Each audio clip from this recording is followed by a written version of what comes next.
It's News Roundup Day. Musician Daniel Dietrich. We're gonna take a spin through a whole set of things that we hope help you have a common good approach to the issues of the news. Not just on these topics, but I think Mondays, Dan, to me feels like those times where it's like practice, right? When you're a musician or in a play or a sporting event, you go through the activities that you would do in game time to get yourself ready to be able to do that at game time or performance time, right? You're building the habits. It feels always to me like News Roundup Day is like that, right? We're going to sort of move our way around. So hey, I'm Doug Padgett in Minneapolis, and it is a lovely spring day out here in Minneapolis. I am again standing up. And tell us in the comments if you're watching on the Facebook feed, on the Twitch feed, on the YouTube feed, on the Twitter feed, or Periscope, any of those places where we put all this out, where you're connecting to us from and what you're doing, where you find yourself. So good morning to you, Dan. Well, good morning to you, Doug. I'm here in South Bend, and it is a beautiful spring day as well.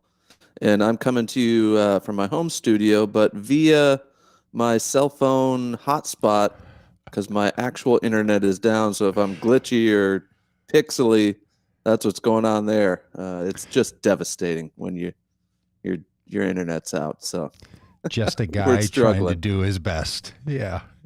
Well, thanks for making the extra effort. Hey, it's spring, so I put on my spring hat. I wear this style of hat. Sometimes I wear a baseball cap or trucker's cap, but this is sort of my preferred style of cap. And I save this one for spring and summer. It's like white pants for people that follow those garment rules of seasons. Yeah. Do you have to wait till after Memorial Day for that, Doug? Well, I wait till after the spring equinox, and then one's welcome to put this colored hat back on. So I was excited to have it be spring and have me able to put this hat back on. So I think that's sort of fun. Today we're going to talk a little bit about spring. We're going to talk about March Madness, Facebook banning 1.3 billion fake users. How about that? The filibuster, militias, vaccines, the border. We're going to make this whole round, and hopefully people can find a pathway forward for the common good. How about that? Wouldn't that be great if we all perceive this? Because around here, Dan, what we're trying to do is help people of faith to pursue the common good as their voting criteria, and if that spills over to other people, man, we're glad to have them make the common good their choice of voting identity and life identity, frankly, as well. So nice to see you. I have been juice dieting for the last 5 days. By the way, I have not eaten a meal since last Wednesday. Is that right? Wow. Thursday, Friday, Saturday, Sunday, Monday. Yeah. So, sometime Wednesday night, I ate dinner and have just been consuming vegetable juices, occasional fruit juice, and the rest. So that sounds like torture. It's I'm hungry. I'll just put it that way. I'm just downright hungry, a little hungry. And Dan, have you ever done one of these? Have you ever done one of these elimination diets where you take something out of your diet, either food altogether or a particular thing like alcohol or something? Have you done one of those? It's no fun. Yeah, the cravings. I did one where you just drink. It's like lemonade, but it's just made from lemons and cayenne pepper and syrup, maple syrup. It's rough. Yeah, it's a detox, I think, right? I don't know who thought that up. Like this is a joke. There are so many of these elimination versions of diets or timing diets, like intermediate fasting.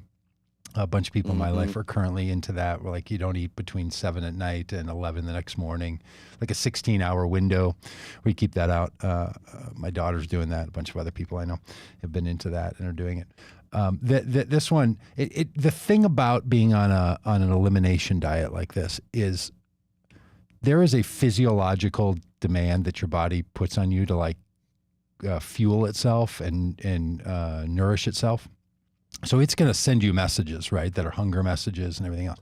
But what happens is our other narratives start to feel and sound like their nutrition or food narratives. This is what happens in your brain. You get a cycle, a pattern going that are part of the circadian rhythms of what time you would normally eat, and your body starts to remember what time it is and pays attention by all sorts of sun factors, most likely. That's why if you travel like overseas and you jump a number of time zones, your eating is all off, and you wake up in the middle of the night hungry because your body's sort of trying to catch up. So, but anyway, you have all these mental gymnastics that you go into about eating, and that mirror neuron that's in our human brain that allows us to empathize with another person or to sort of respond to what they're experiencing, you experience. That's the tough one.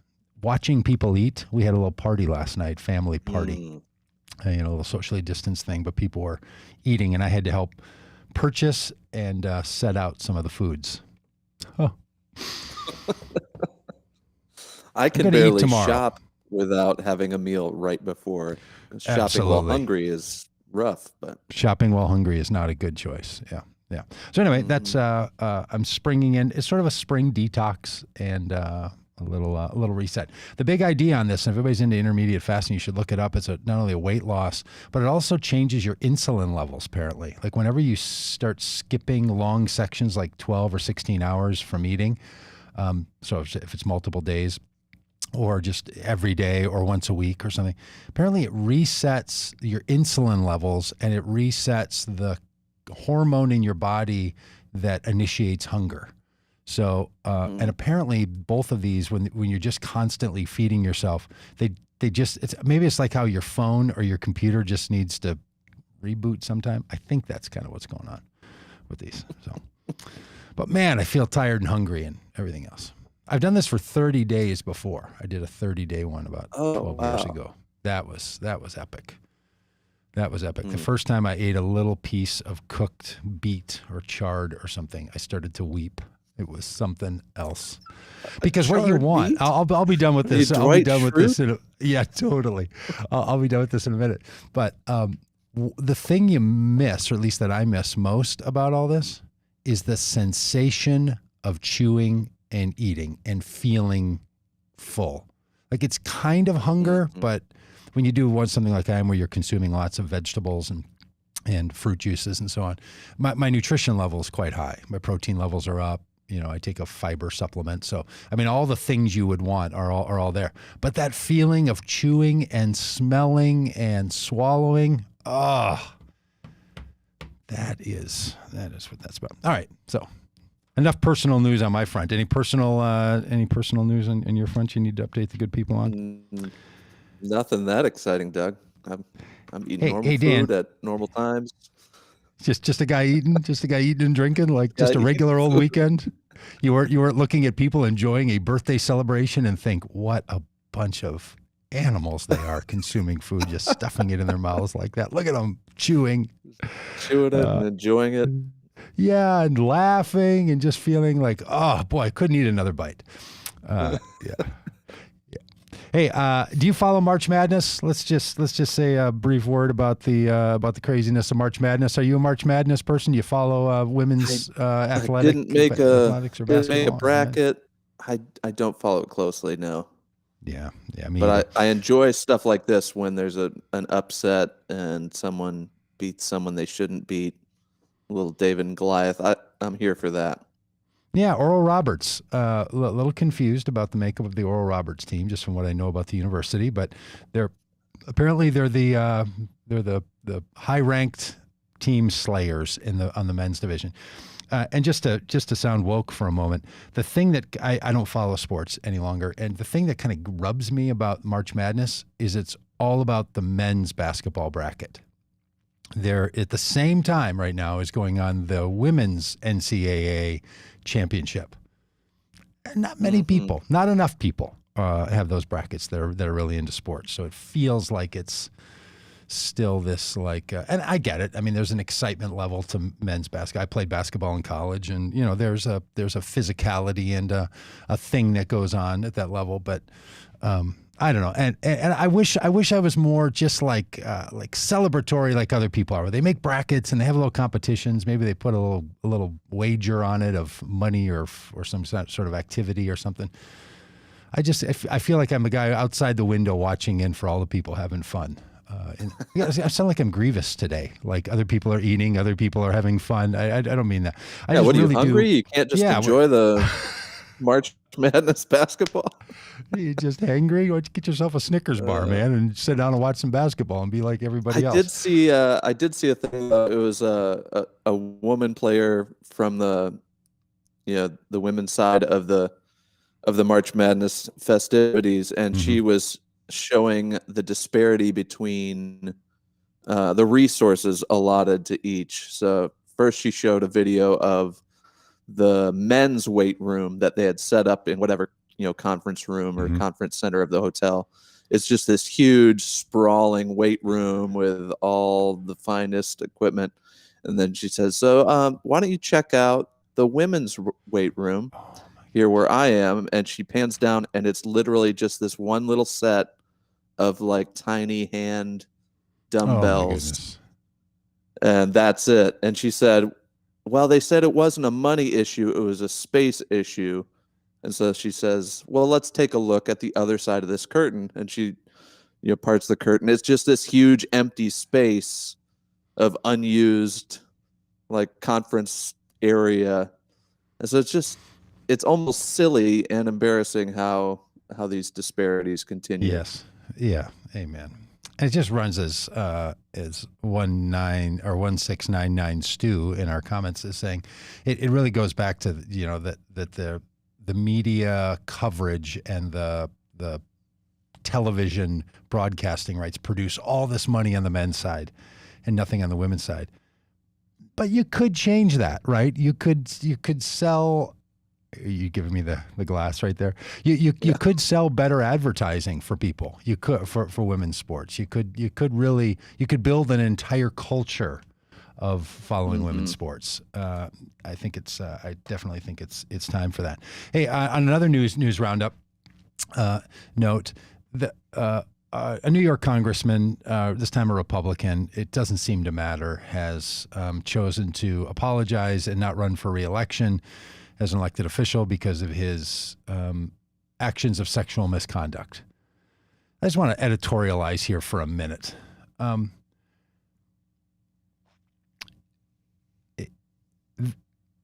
The need for specifically men, I grant that this happens sometimes where women are initiators of this, but the number of times that men are acting in ways that are incongruent with normality, with reasonableness, with kindness, with non-sexual harassment and attacking. Look, if you're someone who is in the public eye, whether you're in the public eye in the media, you're in the public eye in politics, running a business, something, and you've used that position, and you know that you have sexually harassed people, or you've got a sick feeling in your stomach that that's going to come up, that someone's going to say something, whether in the case of the congressman from New York, he says it happened when he was in a dark place and he was drinking too much and he behaved very badly and he's taking responsibility for it and not going to run and try to do repair. If you know that stuff is out there and you know it, would you step up first before somebody has to come out? I mean, could we just have a movement of men in leadership that will out themselves, that would finally say, and not make a Me Too movement be necessary, where women have to come out day after day and time after time and try to get enough people to believe them? Because gentlemen, guys, male bosses, look, Andrew Cuomo knew these things were all out there. He knew how he behaved. People know, they were there. They know what they did. So this hide the prize sort of thing, like if you can catch me or you get just the right amount or you get just the right sort of movement together, that's finally going to take down powerful men. If you're a powerful man and you've done this, I just want to put this call out for the common good and for all of us. Could we have a movement of men owning up to it and not waiting sickeningly for it to come out? Would you spend time in the next 6 months, 12 months coming up with a plan for how you can do this rather than making women have to chase you down months and years later and show the fact that you've behaved in ways that you know you behaved? And then on top of that, would you stop doing it? Like, honestly, and I'm not trying to be self-righteous, but I don't think I have any allegations out there about me with sexual misconduct over people, nor do most guys that I know. Now, they could be befuddling me, but can we make it not just you're going to lose your job, you're going to lose your elected seat, you're going to be canceled, you're going to have a tweet storm against you? How about we say to each other, especially men in this culture, it's not appropriate for you to sexualize people in your work environment or to use your position of power in any situation to try to elicit sex out of someone or to dehumanize them by sexualizing them in the workspace. It is just, I mean, I know there's all kinds of questions that are out in the air about should people respond and what should they do, and should Al Franken have stepped away, and what about what about Kevin Spacey? Should we watch Kevin Spacey movies? I get all that. There's all kinds of stuff we could spend our time and energy on. I would love to see a movement of men who would take responsibility for what they know they've done and to step up and not make people catch you all the time. It is, well, I just think, yeah, go ahead, Dan, please. I was going to say a movement of men that call out other men when they see it happening, because it seems like it's always left to the women to try to prove that something horrible has happened to them. Yes.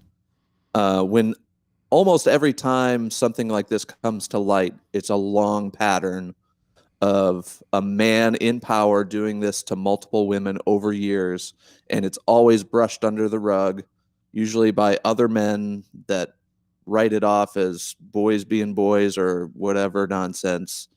So there really needs to be a movement of men saying, cut this shit out. Let's do better. Yeah, and look, apparently time and generationalism isn't going to do it, because this has been going on, nonstop. And it's happened with people in their 20s, right? This one, by the way, is not going to be solved by a Gen Y or a Gen Z or a millennial movement or something. It's not like, well, no, hey, now people are aware that this is going on. No, it is still going on. And it is just so tiresome to me to consider all the women who have to daily live with what happened to them and then have to come out in the press or in the public in some way, and then they're attacked for it, and then they're put down, and then they're belittled, and then they're questioned. Look, if men came out with this, then the ones that are disputed, we could just sort of get to those, right? But the ones where already, and that's the thing about this congressman in New York, Tom Reed. Like, he knew this from 2017. Waits for this person to come out and raise the allegation against him. I'm glad he's owning up to it. It seems like, from what I can tell from the news reports, that he's taking responsibility, stepping down, and is not doing any of the "if I made you feel uncomfortable" nonsense. He's stepping out and doing it. But he could have done this 4 years ago. Right. So if you did it, step up, figure out how you're going to change your habit and behavior, and don't make women chase you down for this stuff. It just really, all right. I have no comfort. Go ahead. Oh, I was going to say, it sort of leads into a conversation of cancel culture, which is, a major buzzword right now. Again, I feel like we need to move beyond canceling and just talk about it as consequences for actions. Like, you don't get a free pass just because you had a bad day and you were drinking too much. Like, there are still consequences for your actions that you have to deal with. So good. And just noting that Johan says gay men also experience this at the hands of other gay men as well, that men tend to harm other men and children and women. So good point. I'm glad you bring that up, that's also okay. So if you've sexually harassed, harmed, performed sexual misconduct in your work or public life to anybody, would you own up to it? You don't have to worry about cancel culture before you worry about confessional culture, right? Why don't you confess first? And then we'll see where this takes us as a society. All right. I don't have what I would consider to be a comfortable transition from that very important issue to this one that is far less important, but feels like it's still part of the newsy roundup to me. And that is that, did you see this story, Dan? I was shocked at this today when I saw that Facebook says it took down 1.3 billion fake accounts from October to December of 2020. Yeah, wow. I mean, like I knew it was an issue, but billion? How do you let Billion. it get that bad? It is just what is going on in these social streams, where this kind. I don't have any idea how the technology works. All I know is I used to see people I wanted to follow on Facebook. Now I just see posts from the most random group of people, and it's always the same people, and I'm really not interested in very many of those. So the weirdest thing is happening in my own Facebook feed, that people that live right around me and I consider my close friends, I don't see their posts. I don't see my own wife's posts, well, unless I go looking for them. Like, they don't show up in my news feeds. Spend a little time fixing that too. How many, if there's 1.3 billion fake accounts, maybe some people are using this for, I don't know, business purposes. Maybe they're just trying to sell an elixir of some variety to people, or, a foot massager. I get those ads quite often. I don't know what they're doing, unless they're trying to fuss around in our society, culture, and government, or not, if not in the United States, in other places in the world. Mm-hmm. But this seems like it's a real problem. And all of this is, for me, in my mental space here of what we're going to talk about in the news today. There's a whole section here that falls under this category of self-policing, right? Okay, good for you, Facebook, for getting 1.3 billion fake accounts off. But did you have to wait till October and December to get to that? Did you stumble on a pile of them, like somebody finding an old treasure in their backyard? Like, I really don't understand, and the article doesn't do a great job of helping them feel like it's a safe place. But we've all decided that social media is going to be an important part of our society and culture, including the live stream broadcast of this very conversation right here, right? So, yeah, all in. And we just need it to be better. It has to be better than this. I think we could take maybe Joe Biden's Build Back Better and expand it to even more things. Could we do a little better? Could we get somewhere toward the notion of the good? I don't know. Right. It's just nutty to me that something as powerful and as big as Facebook could be this contaminated. Really, well, I don't want to go down a anti-capitalist rabbit trail, but the fact that Facebook started out to do a very specific thing, it was so well that millions of people started to join it.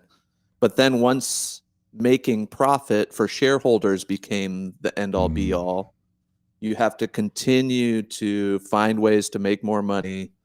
And so you let things run wild that you shouldn't, because, hey, it's not hurting the bottom line. And then finally you have to play catch up when these things, come back to bite you. If it weren't for that rampant, like, shareholder, we need to be making money hand over fist every quarter pressure, I feel like we wouldn't be in this spot. Yeah, that's a wise statement. We should do a segment on this maybe on one of our Friday science and economics days. But there's a movement to try to say to corporations that you do not have to have your first and highest priority the financial benefit of your shareholders. This is the funny thing. Built into the law about incorporated companies that sell shares, there is a fiduciary responsibility in the corporation that shareholder returns has to be considered first before anything else. So sometimes people are just acting in bad faith, and sometimes they're acting according to what they have to do. This is why people start these corporations called a B Corp instead of a C Corp. And a B Corp is called a betterment corporation. So if you see that people sometimes start these companies that say, hey, we're a mutual benefit corporation, a public benefit corporation. What those are all about is saying that as the board making decisions, the first priority and second priority are the same: the benefit of society and shareholder returns. Now, there are some people, and I looked at a book a long time ago, I have to dig this back up, a particular ethicist, business ethicist, who writes and says, we don't have to, businesses need to be better. Their CEOs, their board members, they need to be trained up on the idea that they don't have to cow under the pressure of shareholder returns as their first responsibility. And she tries to make an argument that they already can. Ultimately, I think, whether it's letter of the law true, it's what a lot of people who run businesses and are on the boards think.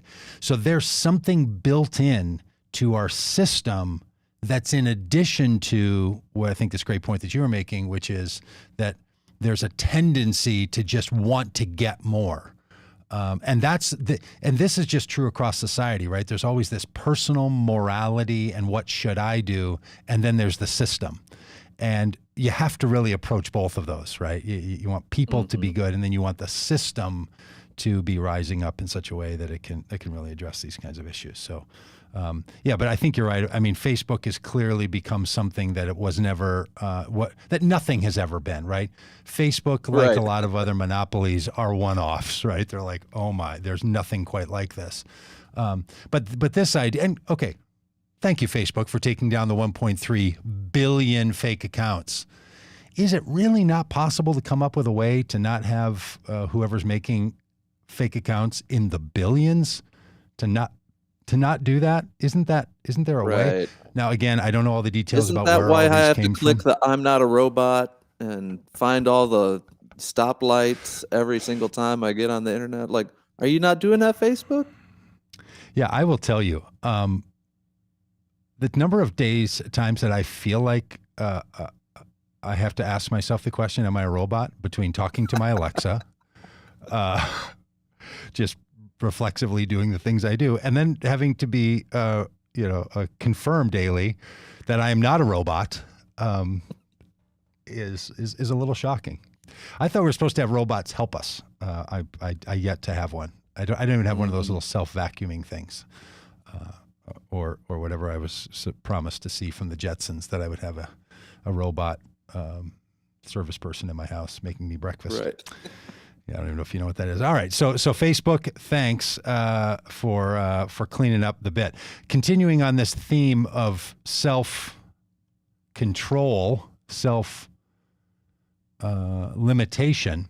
This business about the filibuster. It's going to be big news if you follow politics. We'll talk about it more on the Politics Day, and which tomorrow we also have Congressman Ted Lieu on with us tomorrow from California. But we'll also talk a bit about the filibuster, because the filibuster is an internal rule inside the Senate that allows any senator to demand that a vote on any bill would require 60 or more votes to pass. The rule is 50, but anybody can say, I want it to be 60 on this one, and they can basically call for a filibuster.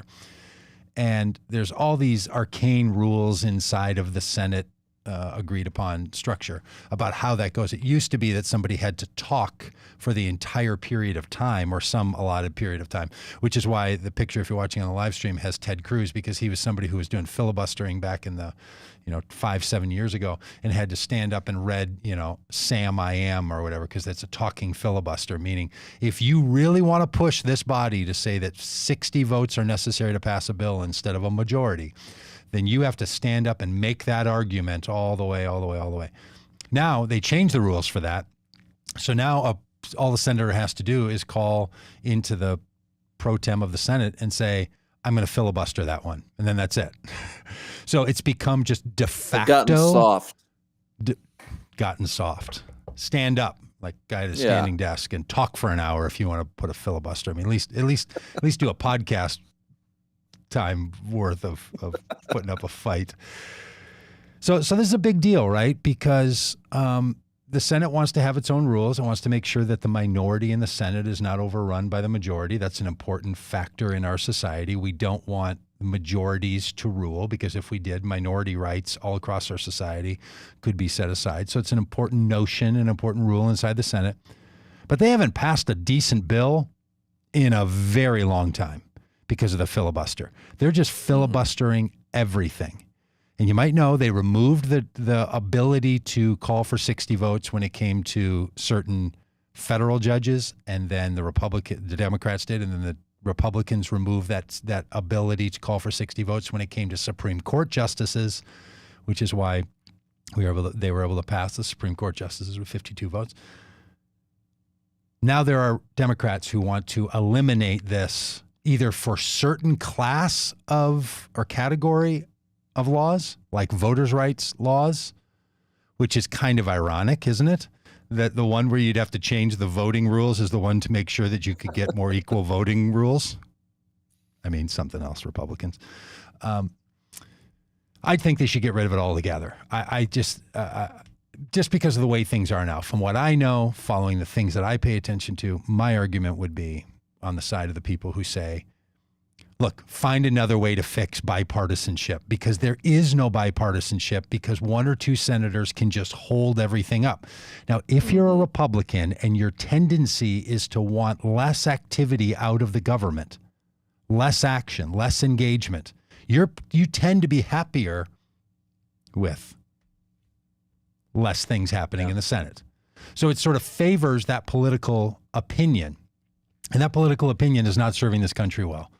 I think it would be much better off pass these laws, even if it's 50 or 51 votes, no matter which side is on it, make them stand up for it, pass it. Let's make change in the laws in our country that need to be changed and move forward. But they can't do it it's not happening on immigration. It's not happening on infrastructure, the border laws, on voting, on Title IX protections, like all kinds of things that really matter to people. It can't happen because can't get 60, and that is madness, right?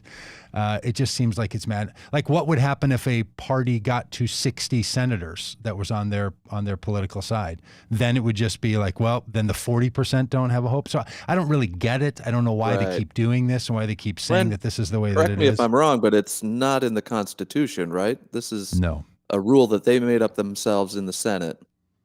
So all the hardcore constitutionalists, let's get rid of this. Get back to the Constitution, Yeah, it's an operative rule for the Senate, which was put in place during the time of Reconstruction when they were trying to pass laws to be sure that black people in the South could vote. Why did they? For the initial Voting Rights Act. So the whole reason the filibuster was put in was to resist a small majority from putting through changes that would impact voters' rights. So literally on this issue, voting rights, the same argument is being made.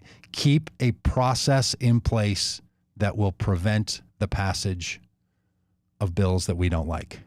So that's when it came into play. Lots of times senators misspeak on news programs and other things and say, this is why the Senate was founded. It was founded on this and that. And while that implication has been in there since the Senate was formed, that it would be a very deliberative body and wouldn't be as riled up as the House. That's why senators are around for 6 years and House members are around for 2.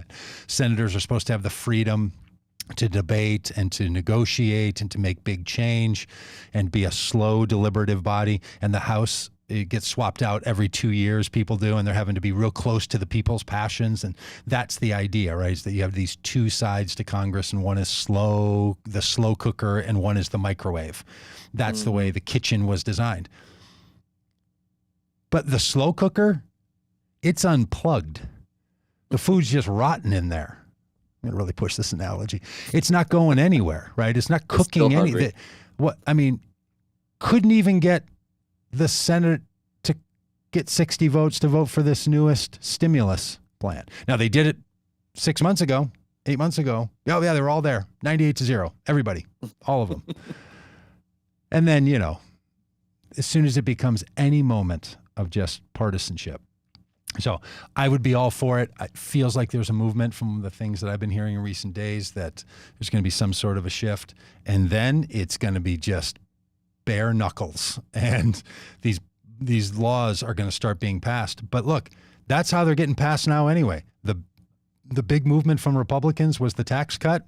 Democrats weren't in on it. The ACA, the Obamacare, no Republicans in on it. This American Rescue Plan, none in on it. Other than that, in the last 8 years or so, 12 years, there's been hardly any legislation passed through the Senate that's not just perfunctory. It's ridiculous.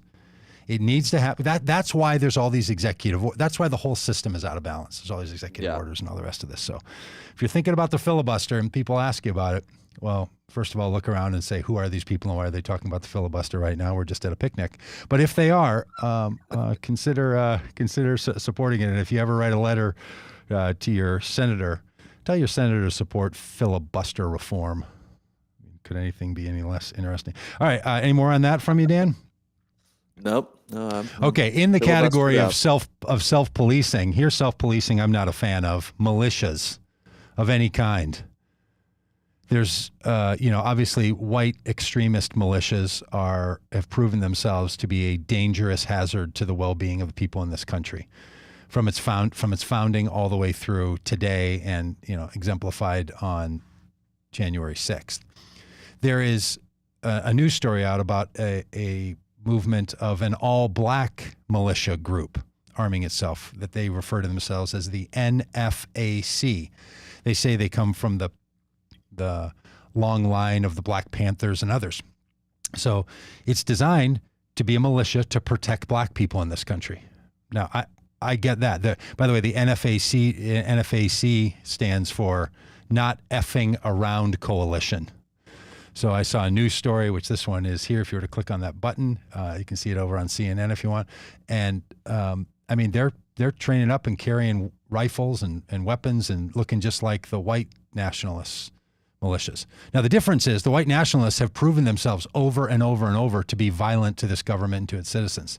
This newly formed group has not, and says that violence will be their last resort, not their first resort. As somebody who comes from the pacifist movement, I think violence should be a non-resort, right? We shouldn't resort to it. So I have a thing about, I just think militias are a bad idea in our current construct. But then I think, because there's such a proliferation of white self-proclaimed militias. By the way, these are not recognized militias by anybody other than the people in the groups.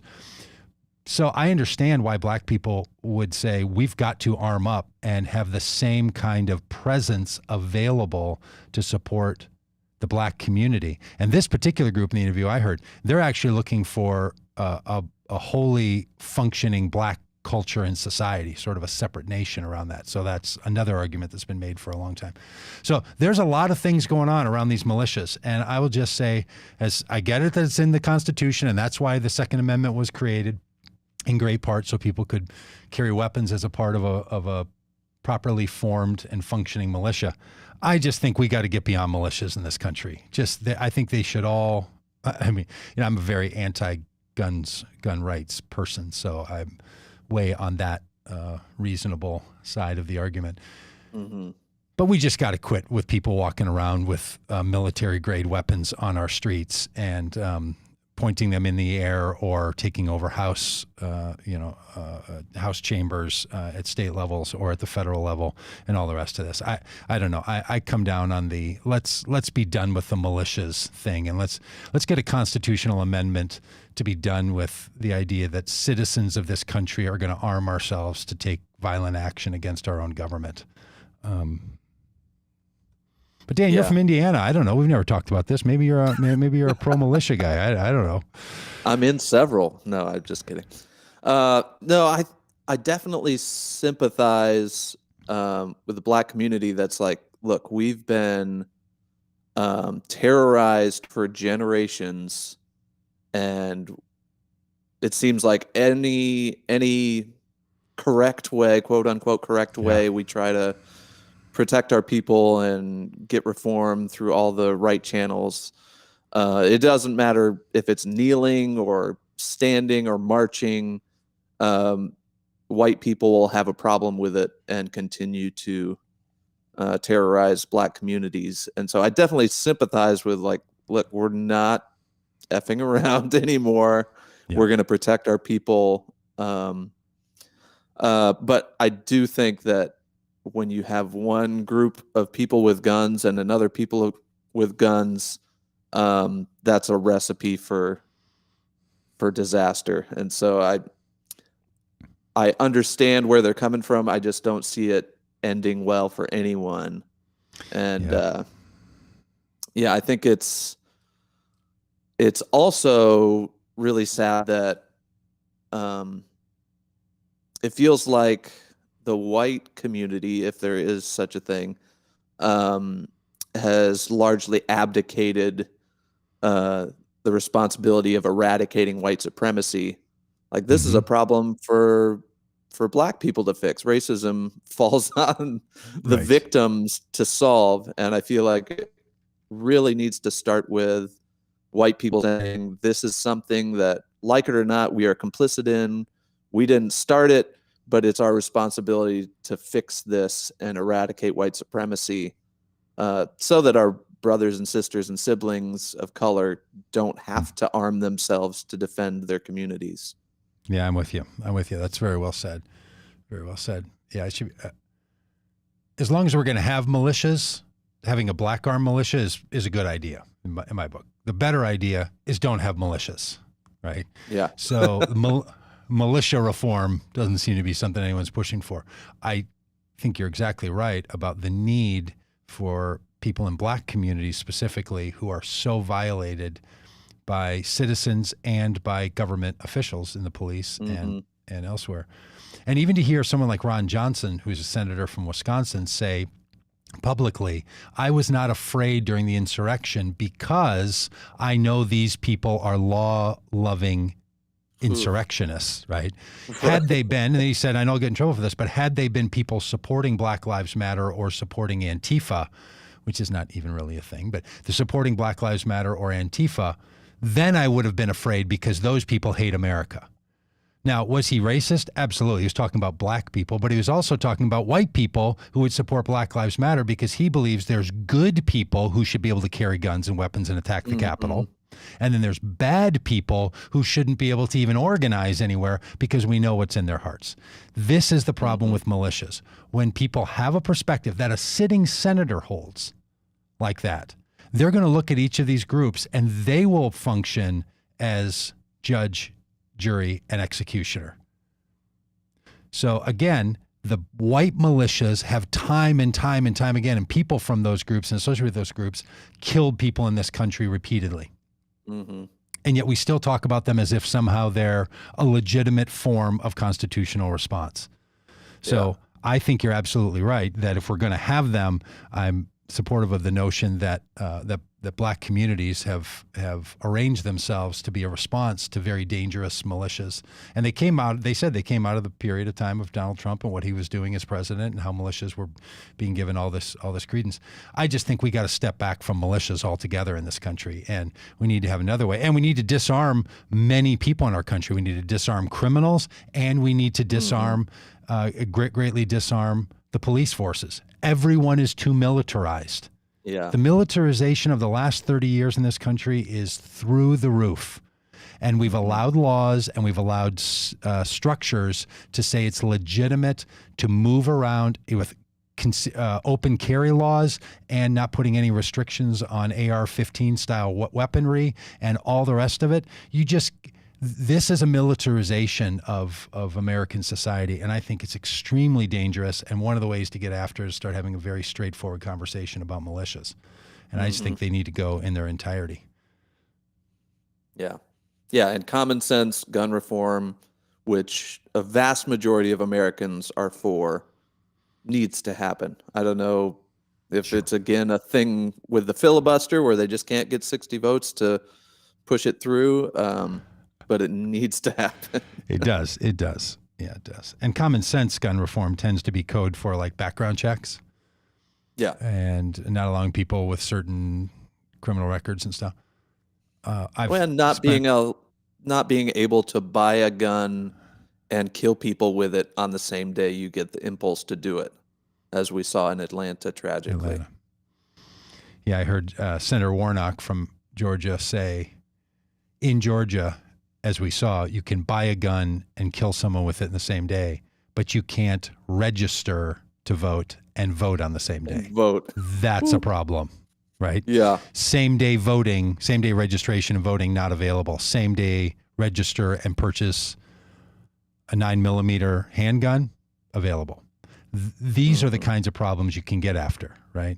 Right. The problem is that because of the Heller decision from the Supreme Court recently in 2010, something like that, and the way that the courts are choosing to read the Second Amendment, gun owning rights are viewed differently by people than all these other rights because they're shrouded in the Constitution, as you brought up earlier about the filibuster.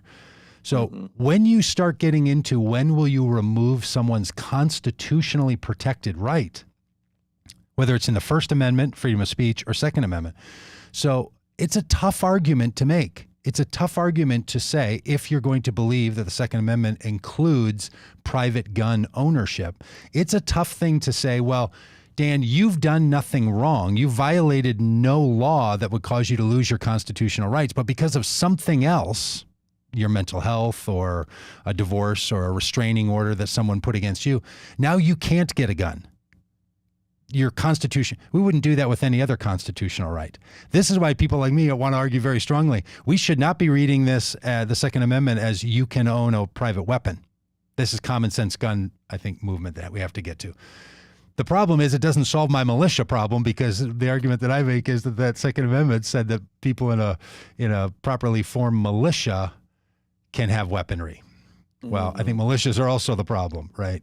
Well, so then what people is will just well-regulated militia? Well-regulated, yes. You'll just join a militia and then you can have a gun. So it's going to be a workaround. We have to get after this in another way. So yes, common sense gun reform, absolutely.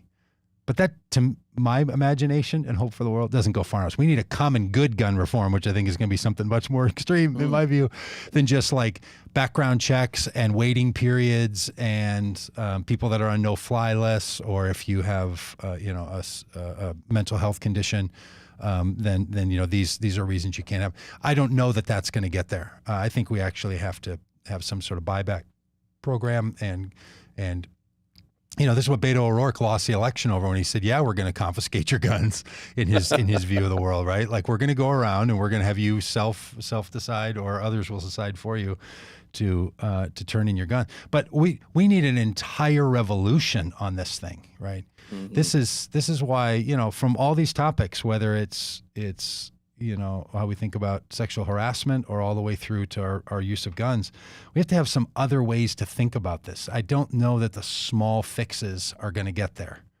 It feels like we need to have these big sweeping movements of positivity and coming. And look, there's a lot of issues. Things are the way they are because people want them that way, and they want them that way for a lot of reasons, right? So making big change is not an easy thing. And I don't know, we have to. It really does come down to a conversation between individual rights and what's best for the common good, which is what we're always trying to get after. It's like, yeah, your individual rights are important, but at what point do they make it less safe or less just for the common good and those around you? And it's not an easy answer.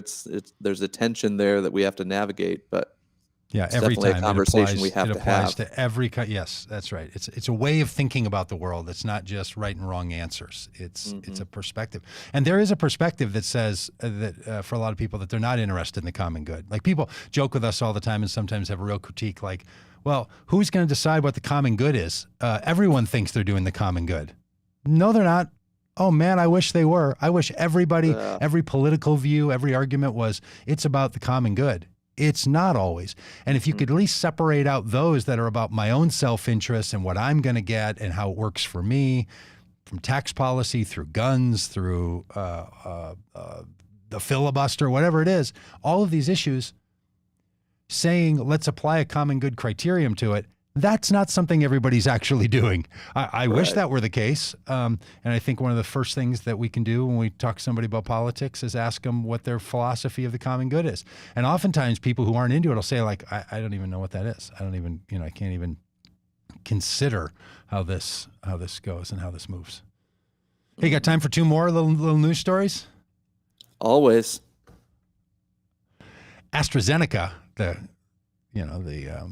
fun named, the vaccine with the fun name, AstraZeneca. Yeah. I mean, when you say to somebody, hey, did you get the Johnson & Johnson? Did you get the Moderna? Did you get the Pfizer? Or did you get the AstraZeneca? It's the fun one. Apparently, it's doing better in its trials in the U.S. Apparently, there's no blood clotting problems that the people in Europe were concerned about, which actually turns out now that may have been a Russian disinformation campaign because Russia wants Europe to use the Russian vaccine. How do you like that?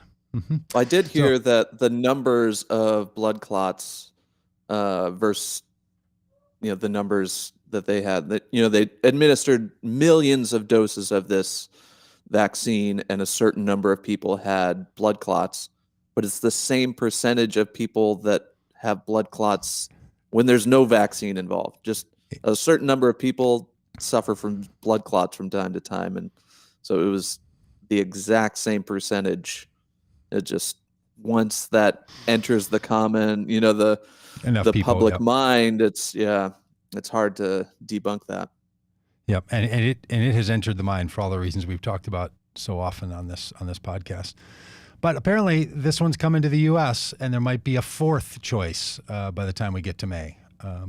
So that seems to be some good news. But we continue to do polling in this country around people who are and are not prone to take the vaccine, and it's getting to the number where they're worried. They're like, we're going to get to 50, we're going to get to 70%, maybe even 7, but can we get above that so that the country can really feel safe? And so there's a number of communities that are still unnerved, and in that sense, this AstraZeneca storyline that's spinning around doesn't help, right? It makes people say, because right now you can say in the U.S., well, we don't have those, if someone's into this news story enough to be able to separate out Pfizer from Johnson & Johnson and Moderna from AstraZeneca, you can say, well, we don't have the AstraZeneca virus here, so you don't have to be worried about the blood clot problem, and you're going to be okay. That's about to change because we're about to get that. Now that's going to fuel some other worries. I can't imagine there's anybody who is like, I wasn't going to get the J&J or the Pfizer or the Moderna. I'm holding out for the fun named one. I don't think anybody is thinking, let me stay away from the vaccine until I get that AstraZeneca one. So its introduction into the system doesn't seem like it's going to help the persuasion cause. It might help the distribution cause, but probably not the persuasion cause too much. Mm-hmm. Anything else on that before we go to our final topic of the day? Nope. Trying to find your vaccine, whatever one you can. Trying to find my little slider. We'll finish off with a little common good call for what's going on at the border. Now, Vote Common Good is going to spend a lot of time in 2020, 2021, and 2022 talking about the border because it's crucial. I was in a conversation with somebody yesterday who's on the other side of the view of nearly everything than I am, and I said something about Vote Common Good is going to try to do some real emphasis around what's happening at the border because we feel like it's an important place for people of faith to be engaged and for faith voters to understand. And no matter where you live, you have to care about these issues and so on. And he asked, well, what's your view on what's happening on the border? How are we going to keep all these hordes of people coming in? And the Iranians are trying to sneak people in. And like all the talking points from the conspiracy theories and Fox News, as I'd put it, are coming up. And the Biden administration is facing a serious, they don't want to call it a crisis. I don't know why you'd argue about the word. It's a serious crisis at the border, and figuring out what that response is going to be and how people are going to function at the border and how we're going to function as a culture and a society at the border is a really big question. And what we currently have in our immigration system doesn't work. It just simply doesn't work. At the bare minimum, there is no line for people to get in. No metaphorical or real get in line and wait for your time to become an immigrant into the United States. The lines don't exist. They haven't existed for a decade and a half. It's a patchwork of mishap and confusion all around. So what we currently have does not work. Our quotas on who we allow in this country are too low. We need a reimagination of immigration and immigrants coming into this country. And we're not going to solve any of the issues around the border and what's going on the border, whether that's children that are seeking asylum, people that are running from difficult situations, or any of the other pains that come with what's happening on the border. We're not going to solve any of those until we have a more universal response to the crisis of immigration in this country. And that's one of the reasons that Congress has to act, because only Congress can do this. Only Congress can put in place the proper responses to our broken immigration process. They were so close in 2004. They were so close in 2006, so close in 2010, and then have just basically given up. Congress has. And it's time for us to get a freshened approach up to what's happening at our immigration wholesale. Immigration project in this country is broken. It just simply doesn't work. And if you asked your average person, how many immigrants does the U.S. allow in a year? How many people do we allow to immigrate into the United States legally? Do you know? Most people don't know. They have no idea. How many is it? How many is too many? Why do we have quotas and limit the number of people that can come in? Should it be 50,000, 300,000, a million, 5 million? How many people in a year should we have as an immigrant? Mm-hmm. Nobody knows. We don't talk about this kind of thing at all. We're not having that conversation, right? Yeah. And we probably should. My wife says that I have to be more articulate about this in order so she doesn't think I'm off my rocker about this. But the reason I'm an open borders person is because I think that's a better way for us to allow people to come in the country and then have them leave the country and have more open flow across our southern border and all of our borders, and deal with whether people are here permanently or here on work visas or are here for other reasons. But we should have more flow, not less flow. And if you can manage a system that's managing flow rather than managing a system that's trying to resist flow, it's just better.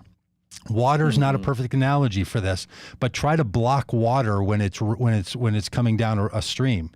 It doesn't work very well. Your better bet is to figure out how to work with the flow of that water. It's the same way with migration and immigration. There's going to be times where the U.S. is an attracting place for people to come and times where it's going to be less attracting. And when it's attractive, we should figure out how to flow people in and flow people out. But right now, what we have are building up a bunch of walls, metaphorical dams, and then jamming everyone up. And if you went to apply, if you're from Guatemala or Honduras and you're not wealthy or have somebody here that will vouch for you in only certain businesses, and you try to apply for immigration status in the U.S., you're not even going to get a response. You're not going to be put on a list. This isn't like sign up, go online and say I want to immigrate, and now I'm on the list and my number is 17,041. There's no list. There's no line. This is what's created the problem.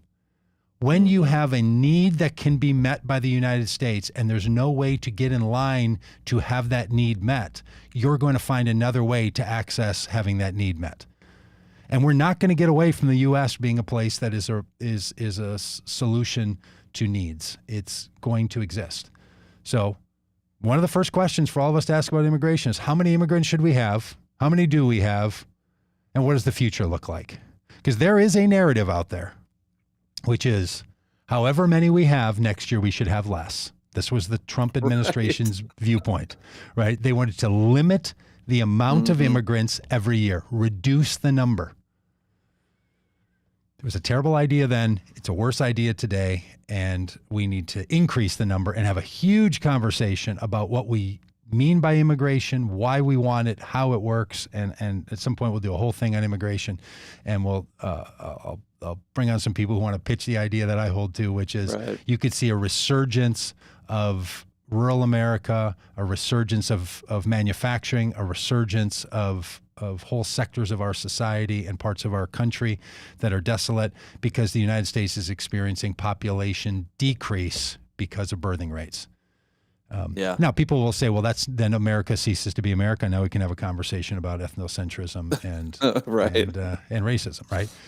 which is why they don't want to have that conversation very often about this. So a lot of things. We talked about spring, March Madness, Facebook, sexual misconduct, the filibuster, militias, vaccines, the border. I like Mondays. I like Mondays around here because all of these things It's matter. like a and we should care buffet about all of of items to talk about. them. Now, Delicious tasty, news items. filling, chewable. Hey, thanks for being a part of the podcast. If you just listen audio, shoot us over a note at podcast@votecommon.good.com. Let us know that you listen. Hi, Mike Stavlin.